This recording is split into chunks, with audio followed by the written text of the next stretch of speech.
സ്നേഹമുള്ളവർ, ഞാൻ നിങ്ങളുടെ സ്വന്തം സുലോചന ടീച്ചർ. ഇതെന്താണെന്ന് നിങ്ങൾക്ക് അറിയോ? എല്ലാവർക്കും അറിയുന്നതാണ് എൻ്റെ ധാരണ. ഇതാണ് ചിരവക്കായ അല്ലെങ്കിൽ ചുരക്ക എന്ന് പറയും. ഹിന്ദിയിൽ ഇത് ഗിയ എന്നാണ് പറയുക. ഇതുകൊണ്ട് നമ്മൾ കോഫ്ത ഉണ്ടാക്കണം. മലായി കോഫ്ത വളരെ ടേസ്റ്റുള്ളതാണ്. നോർത്ത് ഇന്ത്യൻ ഡിഷാണ്. വളരെ സ്വാദുള്ളതാണ്. നിങ്ങളെല്ലാവരും ഇത് പരീക്ഷിക്കണം. ഇത് ആദ്യം തന്നെ നമുക്ക് ഗ്രേറ്റ് ചെയ്യണം. ഈ ചുരക്ക ആദ്യം ഗ്രേറ്റർ ഉപയോഗിച്ച് ഗ്രേറ്റ് ചെയ്ത് വെക്കണം. എന്നിട്ട് അതിൻ്റെ നീര് കളയണം. എന്നിട്ട് അതിൽ കടലമാവ് ചേർത്ത് അത് നമുക്ക് ഫ്രൈ ചെയ്തെടുത്തിട്ട് വേണം. അതിന് ശേഷം വേണം ഈ കോഫ്ത ഉണ്ടാക്കാം. കോഫ്തകൾ ഉണ്ടാക്കിയിട്ട് വേണം നമുക്ക് ചെയ്യാൻ. അത് ഞാൻ പതുക്കെ കാണിച്ചു തരാം. നിങ്ങൾ നോക്കി കേട്ടോ, മനസ്സിലാക്കും. പിന്നെ ആവശ്യമുള്ളതാണ് തക്കാളി. ഞാൻ 3 അരിഞ്ഞ് വെച്ചിട്ടുണ്ട്. അണ്ടിപ്പരിപ്പ് അരച്ച് ചേർക്കാനുള്ളതാണ്. അത് വെള്ളമൊഴിച്ച് കുതിരായിട്ടിട്ടുണ്ട്. 2 ഉള്ളി, 2 സവോള, 1 കഷ്ണം ഇഞ്ചി, പച്ചമുളക് അതൊക്കെ അരിഞ്ഞ് വെച്ചിട്ടുണ്ട് ഞാൻ. പിന്നെ 2 ക്ലോസ് കരിയാമ്പൂവ്, 2 ഏലക്കായ, ഒരു കഷ്ണം പട്ട മുറിച്ച് ഇതിൻ്റെ തൊലി കളയണം. തൊലി കളഞ്ഞ് കഴിഞ്ഞിട്ട് വേണം നമുക്കിത് ഗ്രേറ്റ് ചെയ്യാൻ. ചെത്തിയിട്ട് ഇതിൻ്റെ തൊലി കളഞ്ഞിട്ട് വേണം ഇത് ഗ്രേറ്റ് ചെയ്യാൻ.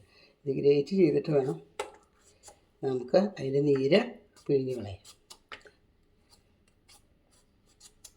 ഗ്രേറ്റ് ചെയ്തു. ഗ്രേറ്റർ ഇതുകൊണ്ട് ഏത് സൈഡിൽ വേണമെങ്കിൽ ഗ്രേറ്റ് ചെയ്യട്ടെ. ഏതുകൊണ്ട് വേണമെങ്കിൽ ഇങ്ങനെ ഗ്രേറ്റ് ചെയ്യും. അല്ലെങ്കിൽ ഇതുകൊണ്ടാണ് സൈഡ് വേണം, വേണ്ട ഇതന്നെ.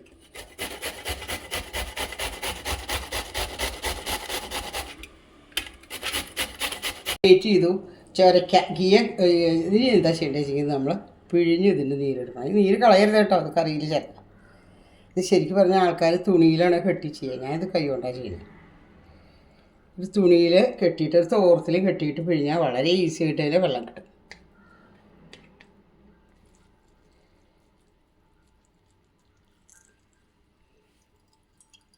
ഒരു തരി മഞ്ഞൾപ്പൊടി. ഈ കോഫി ഉണ്ടാക്കാനാണ് പോകണേട്ടോ. ബോൾസ് ഉണ്ടാക്കണം നമുക്ക്. ഒരു നുള്ളു കുരുമുളക്, പിന്നെ ഒരു ഉള്ളി കഷ്ണം എടുത്ത് ഇതിൽ അരിഞ്ഞിടുക. 2 പച്ചമുളക് കഷ്ണങ്ങൾ, അത് കഴിഞ്ഞാൽ 2 ഇഞ്ചി കഷ്ണം, അല്ലെങ്കിൽ വെളുത്തുള്ളി ഇഞ്ചി ഗ്രേറ്റ് ചെയ്തിട്ടുണ്ട്, അല്ല അരച്ചതുണ്ട്, അത് മതി. ഇഞ്ചി വെളുത്തുള്ളി പേസ്റ്റ് ഇതിൽ ചേർത്ത് കേട്ടോ. ഇഞ്ചി വെളുത്തുള്ളി. ഇനി ചെയ്യുന്നത് മുളക് പൊടി, ലേശം മുളക് പൊടി. ഇനി നമുക്ക് ചേർക്കുന്നത് കടലമാവാണ്. ഉപ്പ് ചേർക്കണം.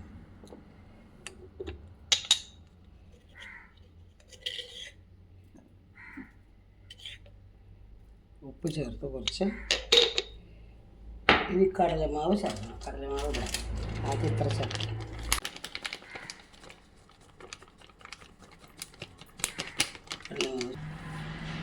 ഇത് പാകത്തിന്, ഇത് ഉരുട്ടാൻ പാകത്തിന് കടലമാവാണ് കേട്ടോ. അതിന് വേണ്ടിയിട്ടാണ്. ഇത് ബോൾസായിട്ട് ഫ്രൈ ചെയ്തെടുക്കണം.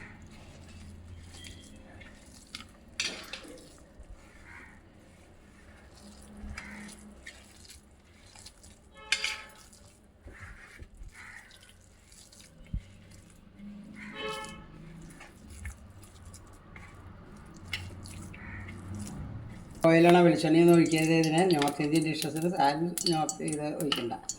എന്നിട്ട് ഞാൻ എന്താ ചെയ്യണമെന്ന് വെച്ചാൽ ഇതാ ഈ ഉള്ളി, സബോളയുണ്ട്, ഒരു വെളുത്തുള്ളിയുണ്ട്, എല്ലാം ഇതിന്. പിന്നെ അതായത് ഒരു വനയില, അതുപോലെ ഇതാ ഒരു പട്ടയുടെ ചെറിയ കഷ്ണം, 2 ക്ലോസ്, 2 ഏലക്കായ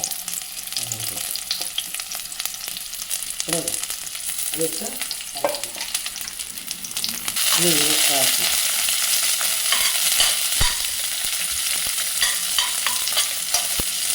പെട്ടെന്ന് വഴന്ന് കിട്ടാൻ വേണ്ടിയിട്ട് ഒരു തരി ഉപ്പിടണം കേട്ടോ. ഉള്ളി വഴന്ന് കിട്ടാൻ. അതിന് തക്കാളി ഇടണം. കുറച്ച് ഉപ്പിട്ട്. അപ്പോൾ കൂട്ടാളിൽ ഉപ്പിടുമ്പോൾ, ഗ്രേവിയിൽ ഉപ്പിടുമ്പോൾ ശ്രദ്ധിക്കണം. ഞാൻ അതിൽ ഉപ്പിട്ടിട്ടുണ്ട്.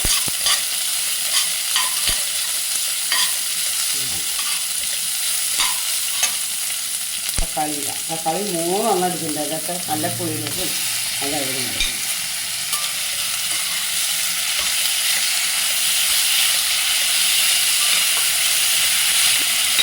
കേട്ടോ. നെക്സ്റ്റ് നമുക്ക് വേണ്ടത് ഇതിൽ തന്നെ വെച്ചാൽ ഈ നമുക്ക് ആ കോഫ്ത വറുത്തെടുക്കണം. എണ്ണ കിട്ടില്ല. എന്താ ചെറിയ ഉരുളകളാക്കുക കേട്ടോ. ഇത് ഉരുട്ടാം. അതിൻ്റെ നീര് എടുത്ത് കളഞ്ഞാൽ എളുപ്പത്തിൽ നമുക്ക് ഉരുട്ടാൻ പറ്റും. ഇത് അവിടെ കിടന്ന് പറയണം.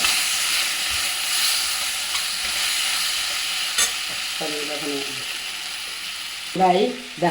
അത് കഴിഞ്ഞ് അത് എണ്ണ ഇത് സിമ്മിലാക്കിയിട്ട് ഇതാ ഇടുന്നു.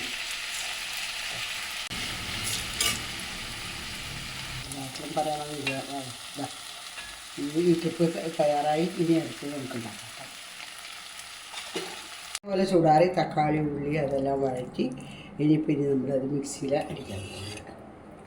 ആ വഴണയില മാറ്റണം കേട്ടോ. വഴണയില അതിലിടാൻ പാടില്ല. മണത്തിന് വേണ്ടിയിട്ടിട്ടതാണ്. അത് നിർബന്ധമൊന്നുമില്ല കേട്ടോ. ബാക്കിയല്ല അതും ഇതിലിടാം. 5-6 മതി. 5-6 അണ്ടിപ്പരിപ്പ് പ്രത്യേകിച്ച് ഇതായിരുന്നു കേട്ടോ. നമുക്ക് ആ വെള്ളം അത് ജീയുടെ ആ ചെറുക്കായ പിഴിഞ്ഞെടുത്ത വെള്ളമില്ല അത് ഇതിലൊഴിച്ചു കേട്ടോ. അത് കളയരുത്, വേസ്റ്റാക്കാൻ. വളരെ ന്യൂട്രീഷ്യസാണ്.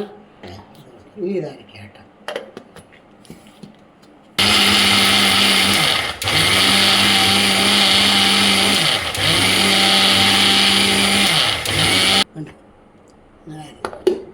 എണ്ണ ഒഴിച്ച് ഈ ജീരകം ഇടുക കേട്ടോ.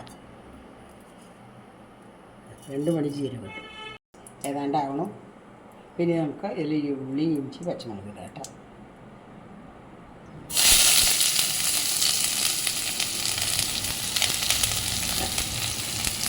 അതൊക്കെ വഴറ്റി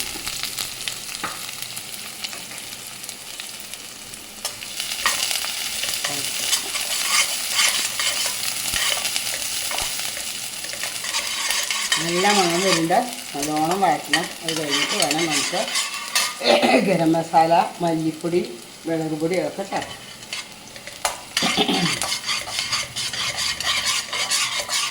ഉള്ളി ജീരകം മൂത്ത് ഇതാ 1 ടീസ്പൂൺ മല്ലിപ്പൊടി ഇടുക കേട്ടോ. 1 ടീസ്പൂൺ 1.5 ടീസ്പൂൺ മല്ലിപ്പൊടി ഇട്ടോളൂ. 1 ടീസ്പൂൺ മുളക് പൊടി ഇടുക. എന്നിട്ട് നല്ല പോലെ ഇളക്കുക. നല്ല എളുപ്പം ചൂടാവും. അതുകൊണ്ട് പിന്നെ ഇത്തിരി മഞ്ഞൾപ്പൊടി ഇടുക.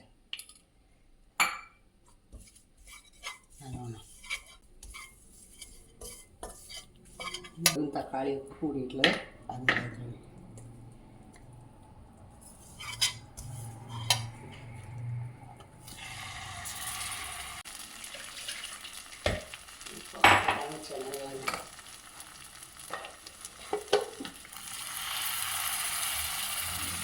കളയേണ്ട വീഴ്ചയില്ല. എല്ലാം നല്ല ഗ്രേവിയായി. ഇതെല്ലാം ഉപ്പ് നോക്കുക, ടേസ്റ്റ് നോക്കുക, എങ്ങനെയുണ്ട് നോക്കുക. ഇനി ഇതിൽ ഗരം മസാല ചേർക്കണം, മല്ലിയുടെ ഇല ചേർക്കണം. അതിന് പുറമെ നമുക്ക് ചെയ്യേണ്ടത് ഈ പക്കോട ഉണ്ടാക്കി വെച്ചിട്ടുള്ളത്. ഈ ഉണ്ടാക്കി വെച്ചിട്ടുള്ള പക്കോടകൾ എന്ത് ചെയ്യണം വെച്ച് കഴിഞ്ഞാൽ വെള്ളത്തിലിടണം. വെള്ളത്തിലിട്ട് ഒന്ന് പിഴിഞ്ഞിടണം. അപ്പോൾ അതൊന്നും കൂടെ സോഫ്റ്റായിട്ട് കിട്ടും കേട്ടോ. ഞാൻ വെള്ളത്തിലിട്ടു. 2 മിനിറ്റ് കിടക്കട്ടെ കേട്ടോ വെള്ളത്തിലിട്ടു. ഇതാ പിഴിഞ്ഞ് ഇതിൽ വയ്ക്കുക കേട്ടോ. ഒന്ന് കുതിർന്നത് കുറച്ച് നേരം 10 മിനിറ്റ് വെള്ളത്തിലിടണം. മസാല ഇടണം കേട്ടോ.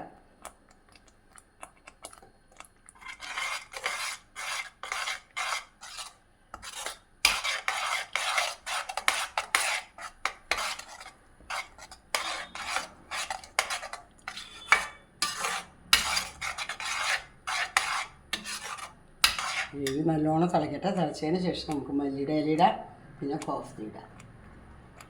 ഇത് നോക്കണം കേട്ടോ, നല്ല കട്ടായിട്ട് ഇരിക്കണം. ഇനി ഇതിൽ ഇത്തിരി ക്രീമും കൂടി ഒഴിച്ചാൽ നല്ല ടേസ്റ്റ് ഉണ്ടാവും. നല്ല മണം വരുന്നുണ്ട്. ഇനിയിപ്പോൾ നോക്കുക, കോഫ്തകൾ ഇട്ടു. വെള്ളത്തിലിട്ട് കുറച്ച് നേരം കൂടുതൽ ഇട്ടാൽ നല്ലതാണ്. പക്ഷേ ഞാൻ 10 മിനിറ്റ് ഇടണം കേട്ടോ. 10-15 മിനിറ്റ് വെള്ളത്തിലിട്ടാൽ അതൊന്ന് സോഫ്റ്റ് ആവും. എല്ലാം ഇട്ടു.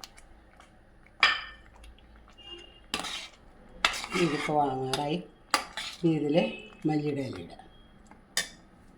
മല്ലിയുടെ ഇല അരിഞ്ഞ് വെച്ചിട്ടുണ്ട്. ഒക്കെ തയ്യാറായി. വേണമെങ്കിൽ നിങ്ങൾക്ക് ഇതിൽ ക്രീം, അതായത് ക്രീം ഒഴിക്കണമെന്ന് നിർബന്ധമൊന്നുമില്ല. പക്ഷേ വേണമെങ്കിൽ കുറച്ച് ക്രീം ഒഴിച്ചാൽ അതിനൊരു മധുരവും നല്ല കൊഴുപ്പും വരും. ഞാൻ ക്രീം മേടിച്ച് വെച്ചിട്ടുണ്ട്. ക്രീം ഒഴിച്ചു. Whipping cream. അല്ലെങ്കിൽ വീട്ടിലുള്ള ക്രീം ഒഴിച്ചാലും മതി, പാലിൻ്റെ ഒരു കുഴപ്പമില്ല. ഒരു ടേസ്റ്റ് നോക്കട്ടെ, കൊണ്ടുവന്ന് നോക്കട്ടെ. ഉപ്പാണ് ഉറവ് വരാൻ കഴിയും. ഇളക്കണമെന്നില്ല, അങ്ങനെ കിടന്നാലും കുഴപ്പമില്ല. ഉഗ്രനായി കൊണ്ട് നല്ല രസമുള്ള കറി. ക്രീം ഒഴിച്ച് കാരണം ഒരു ലേശം മധുരം ഉണ്ടാവും. നല്ല ടേസ്റ്റാണ്.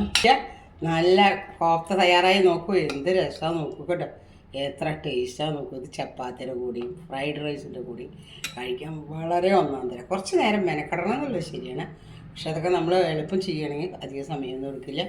വളരെ ടേസ്റ്റി ആയിട്ടുള്ളതും ഹെൽത്തി ആയിട്ടുള്ള ഒരു കറിയാണ് ഇത് കോഫ്ത.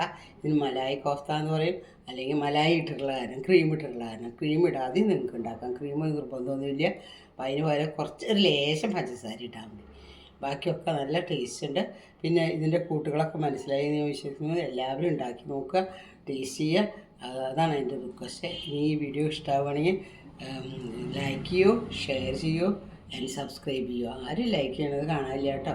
ശരി, ഓക്കെ, ബൈ. നിങ്ങളുടെ സ്വന്തം സുലോചന ടീച്ചർ.